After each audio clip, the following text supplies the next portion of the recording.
You mentioned how Jon Jones thing is the only thing that was ever really personal for you, and you mentioned before you're not really happy for him anytime. Where did it all begin? This sort of feud with Jon Jones. It began where it shouldn't have began. Like, it was none of my business. It was none of his business. And if you ask anybody that knows me or anybody that's even interacted with me, I am not I'm not a bullying personality, or I'm not an attention seeker. I'm not interested in conflict. I'm peaceful. I'm calm. Like, I'm not interested in that. Like, that's just not my persona or anything to do with my character. So DC was doing they were doing that interview. Do you remember they had that interview where they sat with Joe Rogan? The tense one. Classic. Yeah. Yeah, so it was that day. They were filming that in Vegas. And we were there. They had Stipe was there because he was fighting Verdun.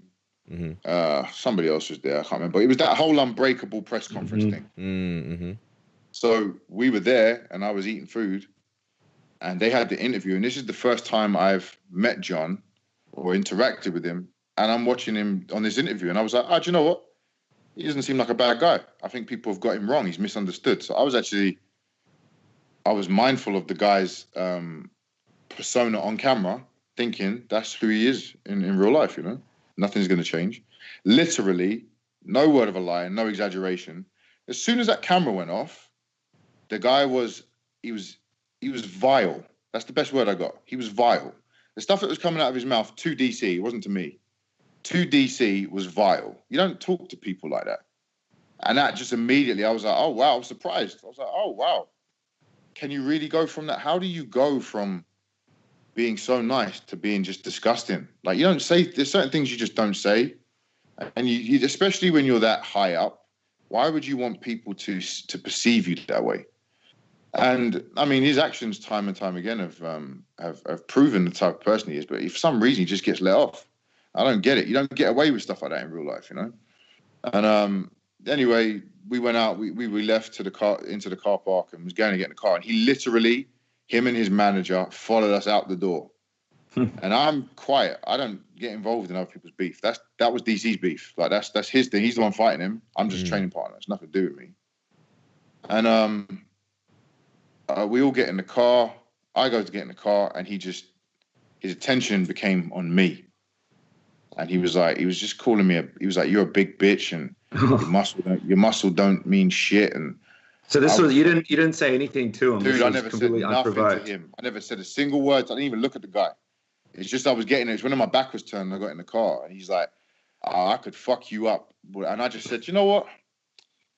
I can't let this slide. I'm not letting someone just talk to me like that. So I turned and I said, all right, cool, then do it. Like, we'll do it right now. And I was in that mode where we're not in a fight. Like, this isn't like an MMA fight where we've got to wait for the referee and the rules. Like, there's a rock right here. There's a rock. There's rocks around. I was like, I'll pick one of these rocks up, mate, and I'll put it through your face. How about that? And he kind of shut up because I think he saw that I wasn't playing. I wasn't up for just chatting shit. And obviously, no one really wants a rock thrown at him, regardless of if it hits or not. I don't think I'd want him throwing rocks at me. So we got in the car, and that was the end of that. And we were laughing about it in the car on the way to the hotel. And we got to the hotel, DC changed, because then it was the big press conference. The Umbrella had all the fighters on the stage, and there were Khabib was there and that. So the whole team was there. Luke was there. He was fighting Weidman, I think, and everyone was there anyway. And I was in the back. We just got to the back. This is at the MGM. We just got through the back, and everyone was doing media. And I bumped into Alistair Overeem. And I hadn't seen him in a while. So those guys carried on walking and went to like DC's changing room or whatever. And I'm talking to Alistair and just having a catch up. I was there for like 10 minutes. And when I turned around, everyone had gone. But here comes Jon and his brothers and like an entourage. There was a lot of people. Like in this group, this entourage with him. Some of them I think are like the UFC runners and that, you know, and the people that tell me where to go. But it just, all I saw was a big group with three big dudes. And Jon in the middle, kind of like he's he's Ajax of the Warriors, and he's walking this strut. And I just thought, well, I'm on my own. I said, you know what? I'm just going to walk straight through him. Like, I'm not really going to get into it. I'm not trying to get into some squabble with a big group of people. And he kind of squares up to me. And I was just like, all right, cool. Well, what are you going to do? What are you going to do now? And his brother sort of just jumps over and he starts like he's trying to fight me. he's getting all involved. Then John, when he's behind his brother, he starts talking. Yeah, what are you gonna do? All this, and I was like, so I grabbed his brother's tits because he's quite fat. Which brother was this? Was this his older brother? Which one was it? The one that plays football. They both play football. I think they both do. Yeah, fat one. Who's the fat one? The one who's not as tall. There's the one that's taller than me.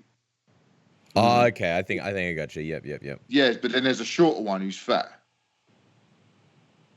I don't know. Do they both play? Who cares, mate? He's got fat brother. Yeah. Arthur, I think his name is. Yeah. Arthur. Yeah. Amy, I call him Amy. So I just squeezed his, because look, I know how to antagonize people and get under their skin. Like, so I just squeezed his boobs, and he's like, "What the fuck?" and everything, all this swearing, all this rubbish, and I'm laughing. But I sort of directed it at John. I was like, yeah, look, you hide behind your brothers. I said, but you had the chance. I was just standing right in front of you. You had a chance to do something. You ain't going to do nothing. And I think it's just because, I don't know if it's because it's not because he's scared. So a lot of people think that, you think he's scared of you. No, it's not because he's scared. No, he's a man. He's not scared. But I think he was wary of what I would have been willing to do. As I think anybody is. If you try and back somebody into a corner, you should be a bit concerned about what they could do. They've got to find an escape route, So I wasn't. And sorry to jump in, but did Arthur do anything when you grabbed him by the chest area? He started going like he was going to go for me, like, and then there was all this security there, and I was, it was like he was trying to make a big fuss, but he weren't going to do nothing. He wasn't really going to do anything, but he wanted to make it look like he was going to do something. Yeah. And there's all this shit, all this fuss. They actually had, Ariel was doing an interview at the time, and they turned the cameras. So they got it all on camera, but they never released it. They never released it because it would have made John look bad. It would have made him look bad. And to them, who is this guy? Who the hell am I? Do you know what I mean? Yeah. But I'm just, the one thing I want to make clear is, obviously I didn't have a run-in with him at the BodyPower Expo. I went to look for him. So it wasn't like we just happened to cross paths. I was there doing something for one of my sponsors, and someone said, "Oh, did you know John's here?" And I was like, you know what? The last time I saw you tried to run up on me. So now I'm going to return the favor. That's what that was. It wasn't I was looking for clout or I was trying to challenge him or get my name out there. It was none of that. It was personal because the guy had been sending me messages all over the last couple of years, sending me these DMs in the middle of the night. What would he say in the DMs? Wow. What was he saying? Dude, this guy. Do you know what? I didn't even post the stuff that he said because people don't need to see that.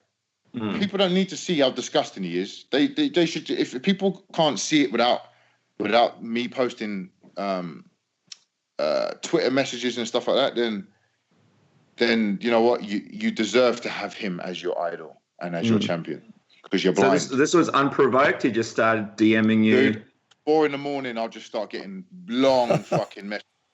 Really? And it'll be because I say something like he'll be battling back and forth with DC or Rosendo or one of the team. And then I'll chime in and say something like simple, like you got legs like Foghorn Leghorn. Or I'll just send him a picture of a chicken's legs. And for some reason, that really gets to him. If you talk about his legs, you get to that guy. And he sent me messages talking about his legs, defending his legs. Yeah, but my legs are worth 5 million and my legs knocked out your daddy or some shit like that. Like he just talks nonsense, man. And I'm just like, I'm looking at it and I'm too witty to like, you can't really bother me with stuff like that. Like I'll come back with funny stuff. Do you know what I mean? I won't go back and say, yeah, well, guess what? My legs will beat your mama. Or do you know what I mean? I'm not going to come back with that nonsense. I just, Your dick I off. just, yeah, it was just a bit like, it was just a giggle, wasn't it? Have a giggle with it, man. But he takes stuff so personal that he's telling me how much money he's made, and he was saying, what did he say? He said something along the lines of he's been a champion all around the world, and he's made 1 million. I've not made nowhere near how much he's made, and I don't even know what it's like to be a father, and all this shit, like just stuff that you could go personal with, and you don't need to do that. You don't need to do that. And then he'll block me. He'll send me a long ass message and then block me. It's ridiculous, mate. It's child. Then he'll unblock me and send me another message. It's so childish. But I just said whatever, innit? Like, and when I see you, I'll talk to you. I saw him. I went over there, and I was very mindful of where I was. There was kids around. I wasn't never going to go over there and start swinging punches and all that sort of stuff. But you know what? I confronted the guy. I confronted him, and I tickled his beard. And that was that. I win. Wait. So when you confronted him at the expo, and we saw a video, did he DM you after that? Did he try and contact you after that? Say anything like, "Hey, I'm in your neck of the woods," or is that the last time you kind of heard from him and saw him? No, that was the last time I saw him. No, he was not going to say anything again. What I was going to say, what did you see in his eyes when you sort of approached him at the expo and went up to him and touched his? So you touched his beard, is that right? Yeah, I tickled his beard. I don't know if they showed that in the video. I didn't even realize that. Yeah, I tickled his beard. So when I got there, I think the first thing was he was shocked. He wasn't expecting me to be there. I don't think he was expecting me to be there. And then to see me, and then he's trying. I'm loud. I'm quite loud. And what I'm saying is just the truth. I'm not going there starting shit saying, "You're a bad guy," when he's a good guy. It's like, I'm not going to go up to I don't know, GSP and start saying, "GSP, you're such a bad guy." Or like, people, no one's going to believe that. It's not true. He seems like a nice guy. He seems like a lovely guy anyway, and he portrayed himself the right way. But everyone knows his track record. He's probably going to be some truth in what I'm saying. So I just was being funny with it. I just said, how much are they paying you to pretend to be a nice guy? And you could see he was trying to mask it and cover it up by clapping and just being loud. "Hey guys, let's give this guy a round of applause," to try and quieten me down, But it wasn't working. And then he said something. What did he say? He said, "Don't hold him back," or something like that. "Don't hold him back." And I thought, well, don't come that close to me and expect me not to touch you, mate. That's silly. And then because there was kids around, there was a lot of young kids around, and that's their idol. They're looking up to this guy. I don't want to ruin it for them. But I couldn't let him get that close and not grab his beard. There was no way. There was no way. And I knew the minute I did that, his face changed and he looked pissed. He looked pissed. And I was like, there you go. I just won again. Wow, there you go. Mate, he's an insecure guy. He's really insecure. You read, maybe one day I'll show you these messages, but he's really insecure. He's not confident in himself, regardless of what he's got and what he's accomplished. He's an insecure person, and I guess that makes him a bad person. I don't know, because he's really not got a good soul. He's not got a good soul. I don't know how he's able to or maybe he's not able to sleep. I don't know. But he doesn't seem to have a very good soul, man. You look in that guy's eyes, I don't see good. I definitely don't see good.